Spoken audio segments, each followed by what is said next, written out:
सभी को सुप्रभात। कैसे हैं आप सभी लोग? बढ़िया है, कोई तनाव टेंशन नहीं ना है? चलिए ठीक है। इससे पहले वाली क्लास ठीक ठाक चला है सब? चलिए बढ़िया है। हम लोग हिंदी में आज हम लोग व्याकरण के अंतर्गत बात करेंगे, ठीक है? तो सिलेबस के हिसाब से हमारा जो पाठ्यक्रम में जो विषय है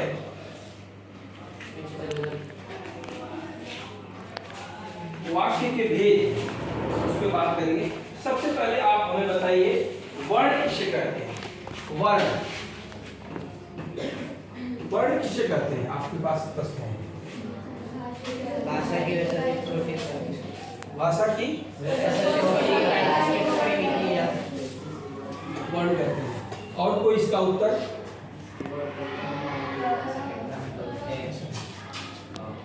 ये क्या है? तो इसको क्या बोलेंगे? वर्ण है। और कई वर्ण जब मिलेंगे तो क्या बनेगा? जैसे क प्लस म प्लस ल, क्या बन गया? ये क्या है? ये है आपका शब्द। शब्द किसे कहते हैं? अब बताइए। वर्णों के सार्थक एवं व्यवस्थित मेल को हम क्या बोलते हैं? शब्द बोलते हैं। आप जिस मान लीजिए अगर सिर्फ बोलेंगे वर्णों के मेल को म प्लस क प्लस ल, ये मेल तो है वर्णों का, लेकिन सार्थक नहीं है। वर्णों के व्यवस्थित एवं सार्थक, सार्थक का मतलब जिसका कुछ अर्थ निकले, ऊपर वाले का अर्थ निकल रहा है, इसका कुछ अर्थ नहीं निकलेगा, इसलिए शब्द की परिभाषा क्या आ जाएगी? वर्णों के सार्थक एवं व्यवस्थित मेल को क्या बोलते हैं? शब्द।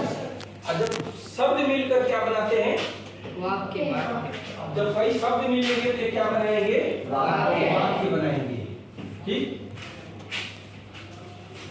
जैसे आपके सामने है कमल एक शब्द है, जल एक शब्द है, में एक शब्द है, खिलता है। अब यहाँ पर देखिए कमल एक ये शब्द नहीं कहलाएंगे बल्कि पद कहलाएंगे। शब्द की स्थिति यहाँ पर क्या बन जाती है? पद। शब्द और पद में क्या अंतर होता है? शब्द स्वतंत्र इकाई होता है। जैसे कमल सिर्फ एक फल, एक फूल का नाम है, लेकिन कमल जल में खिलता है। तो यहाँ पर ये व्याकरण के नियमों के बढ़ जाने के कारण अब ये इस वाक्य में प्रयुक्त हो गया है, इसलिए इस व्याकरण के नियम अप्लाई हो गए हैं। और ये अब ये शब्द नहीं कहलाएगा बल्कि क्या कहलाएगा? पद कहलाएगा। याद रखिएगा शब्द और पद में अंतर है। शब्द जब स्वतंत्र अवस्था में होता है तो शब्द कहलाता है, और जब वो किसी वाक्य में प्रयुक्त हो जाता है तब क्या कहलाता है? पद कहलाता है। कमल जल में खिलता है, एक तो ये वाक्य की संरचना है। अब बात हमारे पास ये आ रही है कि वाक्य का जो निर्माण है आपके सामने इस तरीके से हुआ है। अब आप बताइए वाक्य का निर्माण कितने तरह से हो सकता है? कितने तरह से? बोलिए, बोलना है, गलत हो सही हो बताइए। वाक्य का जो निर्माण होता है ना, वो दो तरह से होता है, एक रचना के आधार पर, एक अर्थ के आधार पर। पहला है रचना की दृष्टि या आधार बात देती है, आधार पर। दूसरा है अर्थ के आधार पर। रचना के आधार पर ये हमारा सिलेबस में नहीं है, सरल वाक्य, मिश्र वाक्य, संयुक्त वाक्य। असली विषय हमारा ये है, अर्थ के आधार पर हमारे सिलेबस में है, तो हम इसी बात पे पढ़ेंगे। हम अन्य वाले को बात नहीं करेंगे। सरल वाक्य, मिश्र वाक्य अंग्रेजी में भी आपको पढ़ाया गया होगा, सिंपल सेंटेंस, ठीक है? इस तरीके से अर्थ के आधार पर आप बताइए हमें वाक्य कितने भेद होते हैं? अर्थ के आधार पर वाक्य के पार्ट ऑफ स्पीच आपने इंग्लिश में पढ़ा है ना?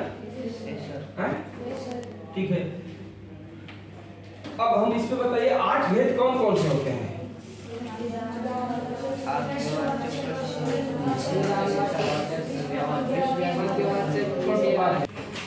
ठीक है। अर्थ की दृष्टि से वाक्य के भेद आपको मैंने ये चीज दिखाया है। कमल जल में फूल में खिलता है, एक वाक्य हो गया।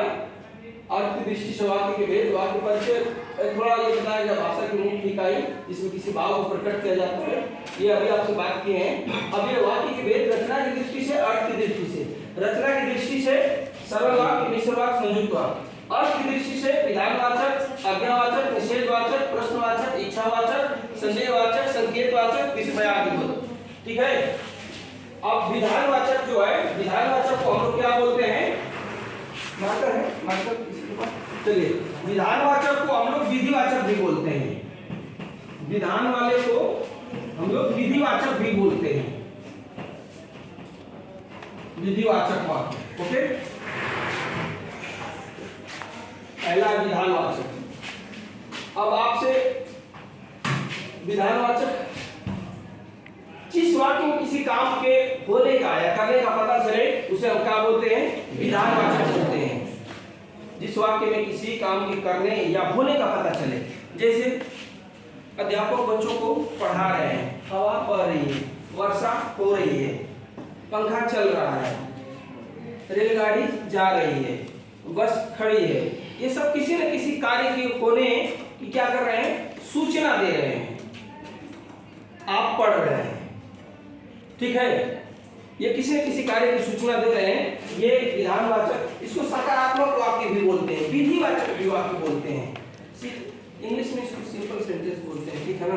साधारण वाक्य भी बोलते हैं। आपके सामने सीता गाना गा रही है, मोहन कल बाजार गया, अध्यापक विद्यार्थी को पढ़ा रहे हैं, ठीक है। आप अपने साइड से भी क्वेश्चन प्रश्न पूछना है मुझसे। आपको कहीं भी कोई डाउट लगे तो प्रश्न पूछना है। Throw your question from your side. ऐसे नहीं, वन वे नहीं क्लास को जानी है। मैं टिप रिकॉर्डर की तरफ भाषता चला जाऊंगा, आपको पता चले आ रहा है नहीं, मुझे कैसे पता चलेगा? आपको कोई भी डाउट हो पूछना है क्लास में, ठीक है।